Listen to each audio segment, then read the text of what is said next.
Okay, Matt, welcome.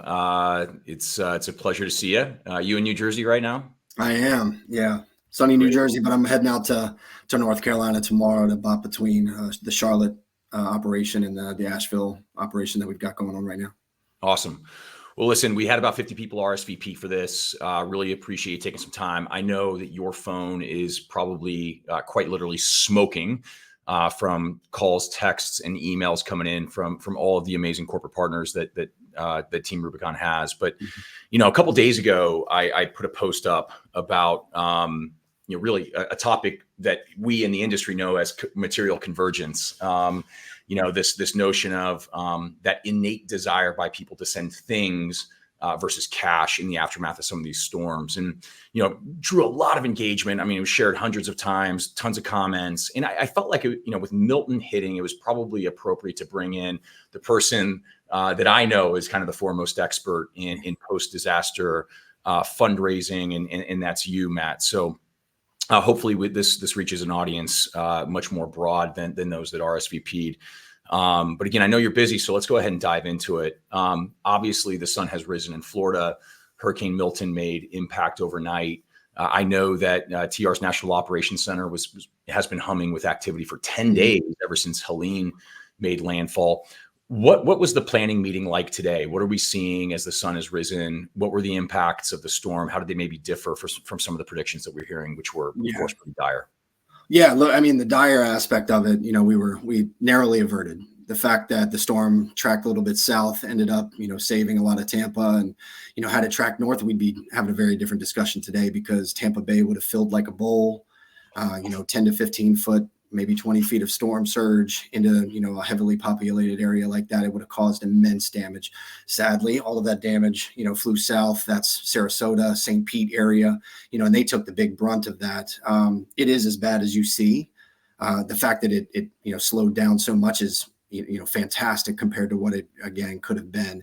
We're not seeing a lot of tree damage. That's because 5-6 hurricanes have hit Florida in the last several years and really just taken a lot of the trees out. So now you're seeing sand moved, many, many yards, maybe up to a mile inland in some areas. Floodwaters are still, starting to recede from that storm surge, and it's finding its way back to the ocean. But debris from Helene just a few weeks ago piled up in streets everywhere, ended up being missiles, projected through the entirety of, that Florida scene. So it's going to be a hell of a lot of cleanup. We've got a lot of teams on the ground that are already moving into Sarasota and south.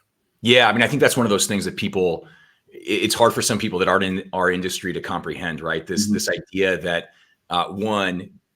Florida has been battered by so many hurricanes over the last 5 years that there's just not a whole lot left to destroy in terms of trees. But two, Helene making landfall 10 days ago, bringing a lot of damage with it. You had all these debris fields, these piles of 2x4s and wet furniture and all sorts of debris piled up, 100-mile-an-hour winds picking that stuff up, and it's like a machine gun of debris flying through these neighborhoods. I think that's one of those things people fail to really grasp. So what did Team Rubicon do specifically in advance of this storm to prepare, and what's it doing now in kind of this immediate 24-hour aftermath? Yeah, well, look, we're still operating against Helene.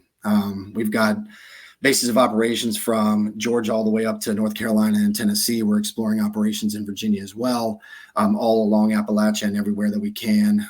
At this point, we've got about 10 operations set up, north of Florida, and we're looking to expand that to about 20 different operations throughout those states.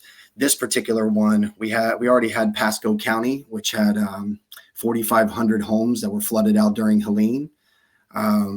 We'd already set up those operations, but we actually moved all of our people out of the way, had a safety stand down, evacuated them into Georgia, and even did that within the southern Georgia operation that we had as well, just paused all operations. All of that to now start back up in the next 48 hours and really get back to work and then start to assess everything that's going on south of that. But Art, our CEO, he's already in a truck along with the route clearance team, of which we have 4. roving between different areas of Florida already, again, moving heavy debris. And let me explain route clearance very quickly. For us, this is a unique capability, in the nonprofit space. We're assisting public works, we're assisting search and rescue, utility companies, and then again, the vulnerable communities that have been hit. We're creating access through, and freedom of movement by moving all of these, this debris, structural damage, trees from the roadways so that they can actually, get to people, places, and, get the hell out of the disaster zone itself. So that's the work that's happening right now. And we've also got multiple recon teams, roving between the disaster area, assessing what exactly the damage looks like. And we'll be able to report that out over the next several hours and days to be able to determine where exactly we plant our next flags. That's great. So, I think this is really one of those important things for folks to understand. There are multiple phases of this response, spanning from before the hurricane made landfall, right? That preparation stage, all the way through long-term recovery. What are the next, you just kind of got done talking about the next 3 days. What do the next 3 weeks look like? What do the next 3 months look like? And then, let's kind of zoom the aperture out. What do the next 3 years look like for these communities that were just impacted? Yeah. Well, look, let's stay on the next 3 days. If you were lucky enough to get out of there, you heeded those warnings, stay out. It's not time for you to come back. There are still emergent needs. There are absolutely water rescues. There are other emergency services that are needed. You're talking about gas, water, fire. There's just an immense amount of damage. So if you made it out, stay out. I think that's an important point for people to understand. Coming back in, obviously, you want to go. You're dying to understand what was the impact to your home, to your livelihood, to your small business. But you could quickly become a drain on emergency resources by re-entering the disaster zone at this phase. Absolutely. And they're probably not going to let you in. For anybody that would want to even volunteer at this point, it is not that moment in time. This is, if you are there and you're able to help a neighbor, it's that kind of thing. Help the people that are next to you, help the people that you can see. But other than that, this is stay out, because you will, exacerbate the already, crazy situation that's happening right there on the ground. Yeah. Okay. So 3 weeks, 3 months, 3 years, talk about it. Yeah. So look, 3 weeks, that's when you're really starting to look at the community need. That's when volunteerism can come into play. Supplies, again, if you're able to see it, this is such an immense amount of time. This happens after every single disaster. We call it material convergence. It is the sea of goodwill that is unsolicited, unorganized. There is no one to receive it in the disaster zone. And this is everybody from my mom thinking that she can do good by giving a teddy bear or water and things like that, all the way to big corporate companies who are looking to drop pallets immediately. If you are not in the disaster zone or have employees affected by the disaster zone, this is a time to pause on all of that, because cash is king at this moment. It allows agility, flexibility, and in every single neighborhood, every single community, the need is absolutely different. And so that, I think, is one of the things that we need to uncover in a discussion like this, is just how varying the needs are. From, look at Florida's geography all the way up to North Carolina and Appalachia, where they were having, mudslides and dam breaking and, like rivers overflowing, all the way to hurricane force winds down here. Very different damage, and something that we need to really consider, taking a pause on, taking a beat before you use all of your corporate resources in assembling that sea of goodwill and putting it into a place that's actually going to be, the disaster after the disaster. So this topic of material convergence, this was obviously the topic of the post that I was referencing from a couple of days ago. It's so important. I mean, and first of all, let's acknowledge the folks that are trying to send things, their heart is in it. Their heart is in the right place. It is a completely understandable and commendable response to what you're seeing. So, first of all, good on you for being a great citizen. But let me tell you a quick story. I remember after Hurricane Harvey, 2017, massive hurricane. I was down on the ground with our teams a few days after the storm made landfall. So I was in Houston. I got a phone call. Phone call was from J.J. Watt, future Hall of Fame football player who's playing for the Houston Texans at the time. He played at the University of Wisconsin. I also played football at the University of Wisconsin, different eras. But he knew of the work that I did with Team Rubicon, called me up, and he said, Jake, I'm at a warehouse. I mean, he was in training camp, by the way. So he left training camp to go to this warehouse to receive a semi truck full of supplies that he had, again, using his celebrity, like a call to action and everybody in Wisconsin had pulled together all these supplies and then shipped this semi-truck trailer down to Houston. And in the meantime, he's also fundraising, and he had already raised a couple $1 million. And he asked me to come to the warehouse because he was nervous that, hey, I've raised $1.5 million. I don't know what to do with the money. And I'm really concerned that I'm going to, like screw this up. So we sat at a conference table in the warehouse, and he said, what should I do? And I pointed to the semi-truck. I said, first, don't do any more of that. Mm-hmm. And the reason was you could open up that back door on the semi-truck and it was just boxes falling on top of each other. Some of it was food, some of it was clothes, some of it was batteries, but like there was just no rhyme or reason to any of it. Now, I think, can you find someone to take that stuff? Maybe, not even a guarantee. But what JJ Watt's unique opportunity was to go raise $40 million, right? And that's exactly what he did. When you raise $40 million and you give it to the right agencies, what can they do? They're not buying truckloads full of random stuff. They're saying, hey, I need 72 pallets of water. I need 15 pallets of generators. It's palletized. It's easily tracked. It's uniform. It's distributable. All of those things. And so I think, that was an eye-opening moment for him, and maybe an extreme example of how that goodwill can in some ways backfire, because there's the disaster within the disaster. It was amazing to see all of the emergency responders kind of pile on with their own anecdotes and comments to the post from 2 days ago. Yeah. And look, that's not an extreme example. That's literally what's happening, what already happened. That happened in Asheville. They had to shut down transportation for a while if you weren't local, because there was such an influx, right? Celebrities joining in. You saw, it was a massive amount of awareness that really focused in on Asheville. And that's what's going to happen right now, because Anderson Cooper's down there, right? And anywhere he is, that's where the media converges. That's where the attention culture. We actually call it the Anderson Cooper effect within the emergency. Exactly yeah. Yeah. And so it's happening, and it will happen in the next several days if we're not able to get out messages like this. And now what if, Matt, what if I'm a company and I do have palletized water, or I'm the Home Depot and I've got generators. I'm Walmart. I've got all the food and water that you can imagine. I'm, an energy or a fuel company, and I've got, a semi full of diesel that I'm willing to donate. Like, how do you manage that then? Well, first off, let's start with the time, right? Again, it can't be immediate. This can't happen immediately after the disaster is hit. We need to be looking at, a week or more out, unless you have ties directly to the local community. You have trusted agencies that you can work with. And, those are some of the bigs, the Feeding Americas of the world, the Salvation Armies of the world, the Red Cross, right?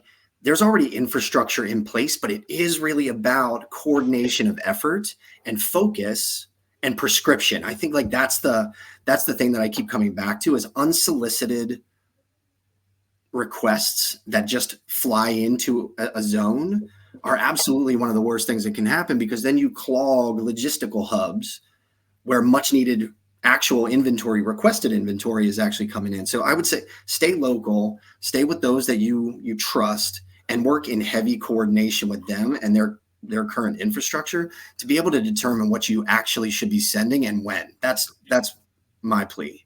Yeah, and I think you raise a really good point here, which is, and you barely touched on it. I want to pull the thread a little bit more.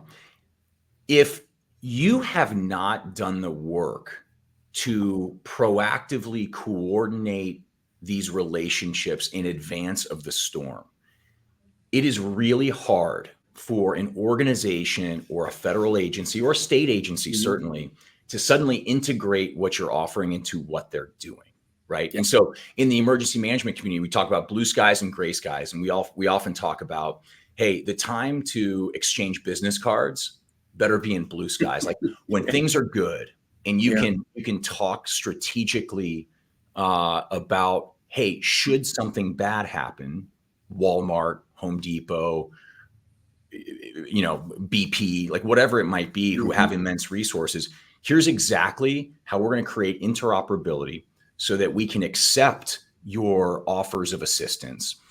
But if you're coming to the fight now and you don't know what exactly you can offer, you also don't know what exactly they need. You also don't know what are the other dependencies that my offer is going to create, right? Hey, I could send an 18-wheeler full of diesel fuel to the disaster zone. Great. Are we going to be able to get it into vehicles? If we haven't thought about that, then guess what? We've just got an 18-wheeler full of diesel fuel sitting around and nobody's able to pump it into vehicles, right? Yeah. And so these are the types of things that are blue sky conversations to have. And it's why when, frankly, the shit is hitting the fan, it's not necessarily a good time. And we're talking about those initial 96, 120 hours.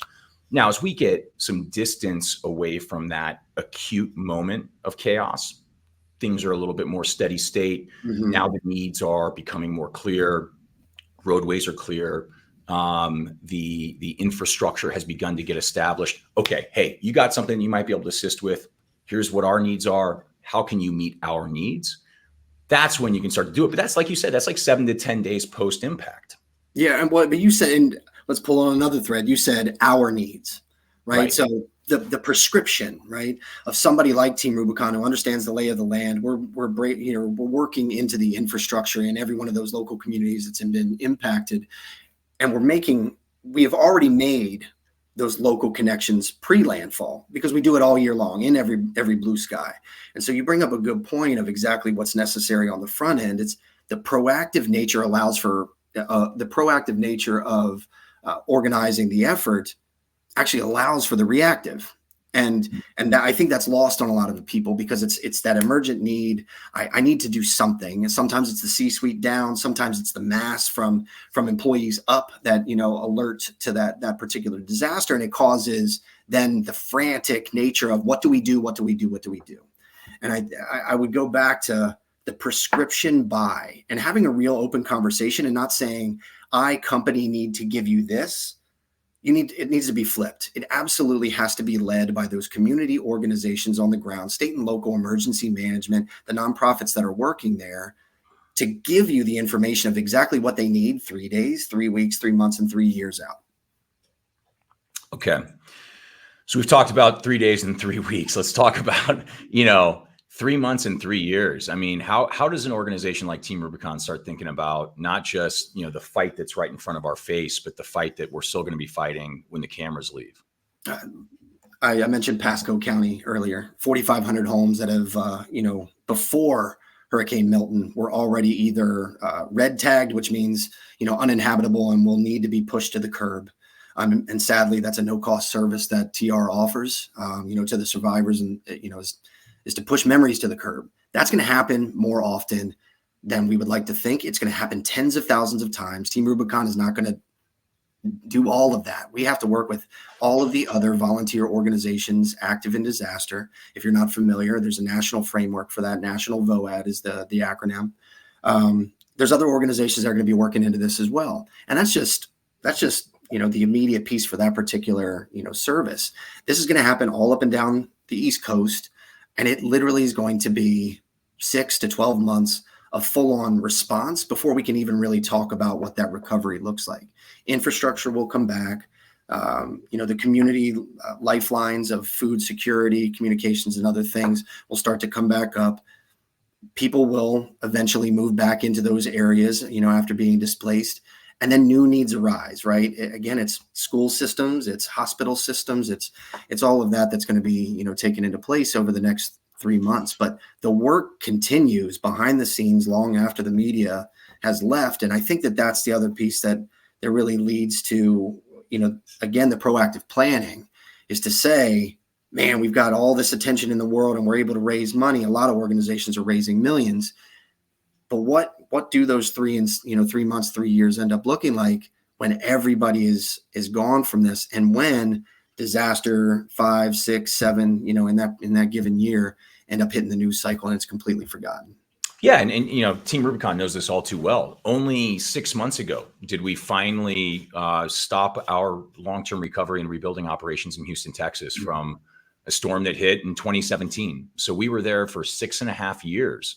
Rebuilding homes. I mean, think about that. You're a member of the community, a storm knocks you out of your home, regardless of what type of storm it is. And 6.5 years later, you're just getting in.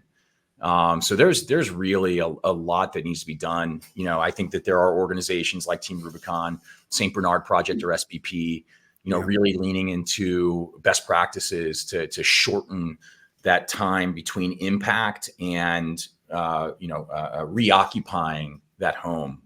And that's really what keeps the fabric of a community together. Think about the disruption to the local economy. Think about the disruption to school systems when people are displaced from their homes for a half decade. It's really pretty crazy.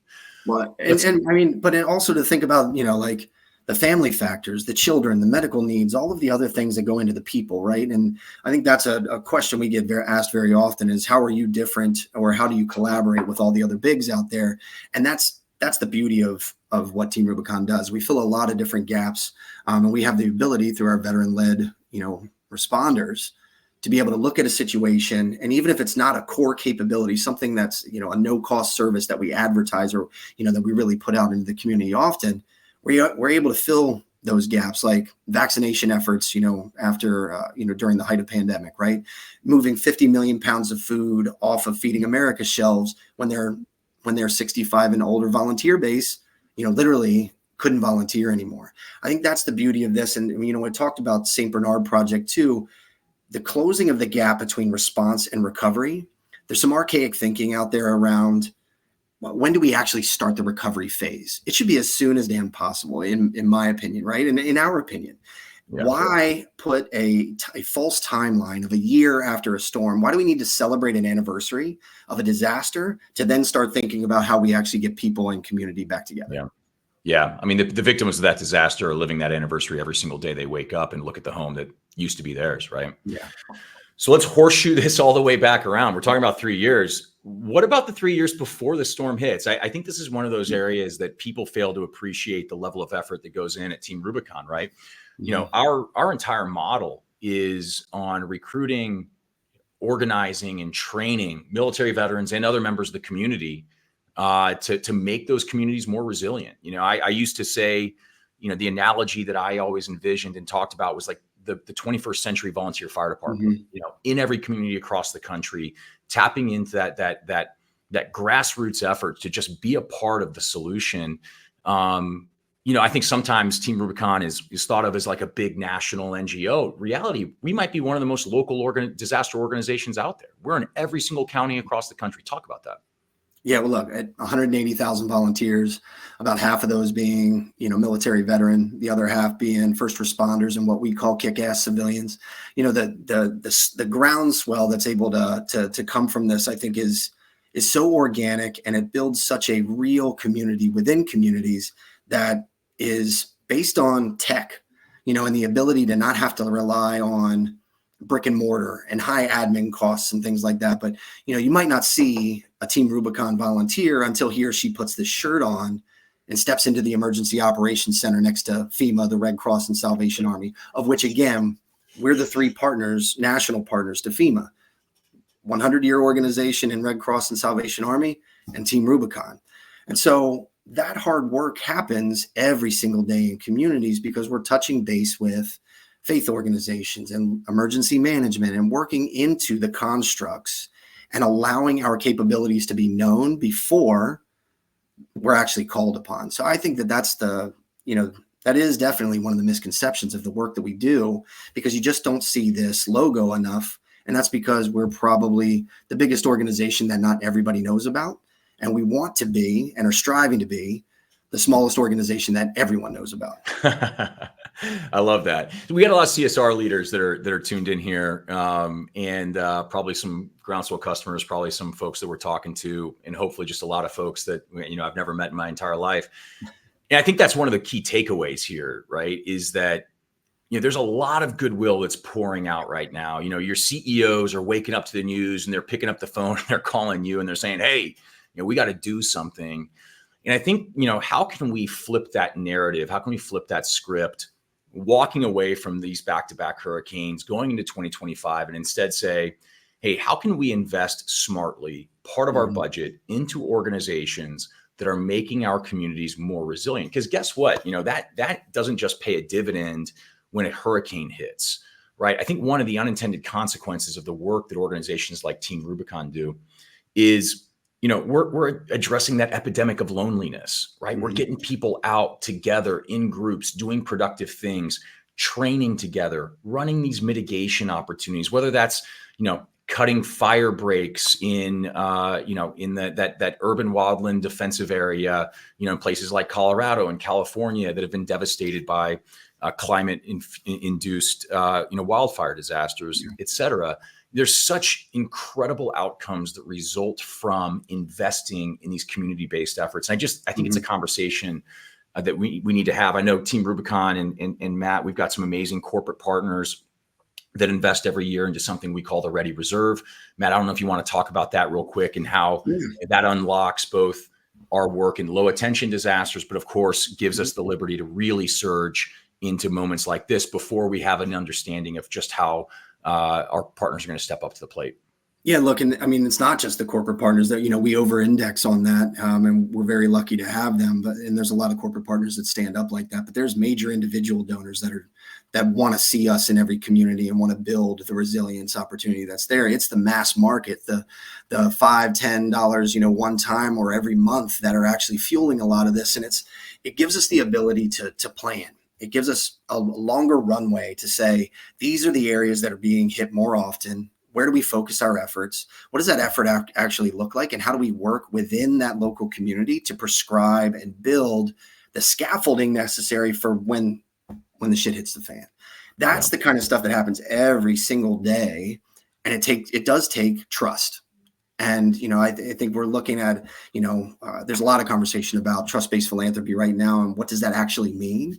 It means choosing a few organizations that you would absolutely bet on when it comes time, and saying to them, let's have a strategic relationship. And this isn't just for the companies. This is for any donor of significance that wants to really be involved in making impact. Let's make a plan. Let's stick to that plan, build towards it, and then execute it when it happens. And then let's report out on it in a transparent, and tech-driven way that lets you know that your dollars went directly to impact, in your local community and much further.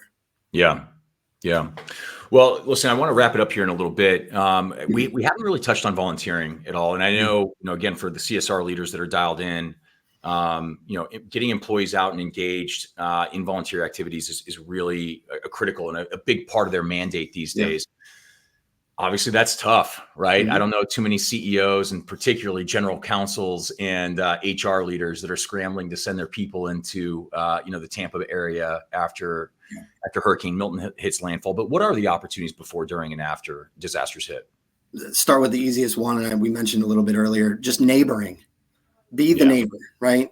Like the small act of kindness that you do right now for those that are on your block or right down the block or for your family is the first step to volunteerism, right?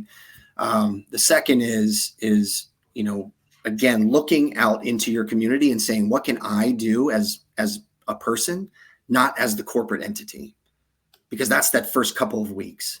There are opportunities for mass volunteerism and highly coordinated volunteerism. But again, that work happens really on the front end of the disaster, to be able to coordinate all of the mechanisms in that system that won't overload a nonprofit or a community organization when they're already in the disaster. That's a really, we talk about this often, is, we're looking at human-centric volunteerism at its finest. How do we create that within HR constructs, within corporate constructs, and saying, let's give this opportunity of volunteerism away through technology like SMS and email about when the appropriate time to volunteer is, where you should be going, and then how to effectively do so. But look outside your door and start with that. And then as we get a little bit further beyond the disaster, and that's that 2-week, 3-week time period, go back to the established relationships that you have and start to ask, how can I help? And do not push. I want to bring 50 individuals in our t-shirt for 3 hours on Tuesday to take the photo up, because that is not the kind of work that any disaster tourism. It's disaster tourism is exactly what it is. Yeah. And that's not to say that there aren't opportunities to send a bus full of volunteers. And we've certainly facilitated that. We've worked with best in class volunteer companies in volunteering, the Home Depot, great example. But the Home Depot, they have their volunteer program, Team Depot, phenomenal program. But they're doing this year round. They have team captains. They are organizing activities where they're going out, they're refurbishing homes for elderly veterans, veterans with disabilities. And so they can activate that Team Depot to bring 50 associates together. But again, it's because they've been doing it in blue skies, right? You've heard us now, the audience has heard us talk about blue skies and gray skies. It's a lot easier to flip that switch into gray skies when you've been doing it a lot. I think one of the things that I would just kind of push on that you said, that neighbors helping neighbors, encourage your people to check on that elderly, resident that's in their neighborhood. Hey, if you lost power, do they have a generator that can keep their medication cold? Right? If you've got a generator, those are the crucial things that your employees need to be thinking about in advance. If you're a company out there and you're thinking, hey, I would love to figure out how to make my workforce more resilient, reach out to us. There's the email down there at the bottom. We'll come in, we can run seminars for your employees, help them start to think about, hey, how do I prepare my family for a disaster? How do I prepare myself to be that neighbor that can maybe reach across the street and help think about the other residents in my immediate walking distance, that level of visibility that you spoke about. We do this all the time for some of our corporate partners. Certainly would love to do it with you. I'll close with maybe one additional thought and perspective. Obviously, Matt is here representing Team Rubicon. Obviously, I'm here representing both Groundswell and obviously as the founder and chairman of Team Rubicon. You ask us and we'll certainly argue that nobody's going to stretch your dollar further after disaster than our organization. But I think it's really important for people to understand that natural disasters exacerbate nearly every human condition and social challenge that you can imagine. And so whether that is, whether you care about pets and no-kill animal shelters, whether you care about domestic violence, whether you care about early childhood education, all of those challenges present tenfold after disaster. Domestic violence spikes dramatically. Human trafficking spikes dramatically. Pets suffer immensely and disproportionately after a disaster. Early childhood education is disrupted. All of those issues. And so if you were supporting an organization or an issue before the disaster, hey, we'd love to have your support as well at Team Rubicon, but double down on that organization you're already supporting, because I can promise you their service delivery is going to have to go tenfold what it was before in those weeks after, because again, everything really, really spikes. Matt, any closing comments that you'd like to make that we might have missed? I would just say you got 2 open books here. We're ready for contact and have a lot of, we've got centuries worth of, disaster subject matter expertise, and it's not, we can be agnostic of Team Rubicon because again, to Jake's point, there are 100 things that people need within a disaster and we do 5. And how do we fit into that, that continuum? How do all of those organizations that you already support fit into that continuum is exactly what Jake's talking about there. But we welcome conversation at any level, whether that's corporate, foundation, high net worth individuals, and otherwise, like visit all of the, visit teamrubiconusa.org and find out more information. Look at those blogs because we've got an immense amount of free info that will help you and your people to better understand exactly what's needed, before, during, and after. But I would say for any of you that have somebody in the Florida area that's impacted, employees, yourself, or otherwise, there are resources out there and available. Crisis Cleanup is one of those. It's a system that aggregates requests for assistance. You should take a look at that. Please share that out. If you need a direct connect to that, we can share more of that information. You can reach out to development at, that's scrolling across your screen, and we'll get you the information there. And again, use this as a resource. And just thank you for spending the time with us. All right. So a couple summary points. Think about this before, during, and after the disaster. There is the mitigation work that you can be investing in as a funder before these storms hit, because they're not going away. They're increasing in frequency and cost. There's the immediate need. That's what we're talking about today. But of course, this disaster is not going to fade for these communities for many years through the long-term recovery. So take a holistic approach to your funding. Cash is king. Really be wary of that material convergence issue that we spoke about. Really make sure that you're partnering with the organizations and experts on the ground. It's not about what you want to give. It's about what they need to do their work. And if we can really focus on those three things as takeaways from this, I think you as funders out there are going to be better prepared to go make that case to your CEO, to invest more smartly, and ultimately to increase impact on the ground. And impact is the name of the game. It's our North Star at Team Rubicon. So for everyone that joined, thank you for viewing. We'll make this recording available. Matt, thank you. I know the team has a ton of work ahead of it. Give my best to everybody in a gray shirt. You got a lot of people pulling for you. And I see that we also have a lot of volunteers that have been watching this. So to all the gray shirts that have been tuned in, hey, you are the tip of the spear. Thank you for all the work that you do. Everyone have a wonderful day. Thank you. Cheers.